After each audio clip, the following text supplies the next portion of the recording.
Luke chapter 5, verses 29 through 32 says, Then Levi held a great banquet for Jesus at his house, and a large crowd of tax collectors and others were eating with them. But the Pharisees and the teachers of the law who belonged to their sect complained to his disciples, Why do you eat and drink with tax collectors and sinners? Jesus answered them, It is not the healthy who need a doctor, but the sick. I have not come to call the righteous, but sinners to repentance.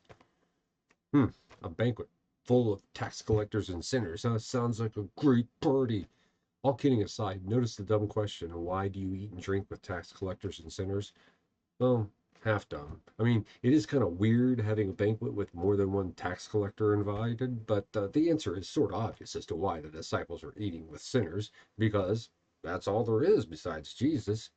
Same question is for the last story. In this story, who is Jesus talking to?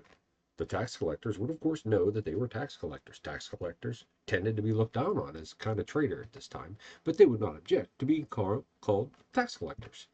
But assuming that the large crowd only had 3 or 4 tax collectors in it, the Pharisees and teachers of the law just called a bunch of people sinners. And Jesus indirectly affirms that. One does so as a condemnation, the other as a diagnosis. One would leave them in their sin, the other would provide a way out.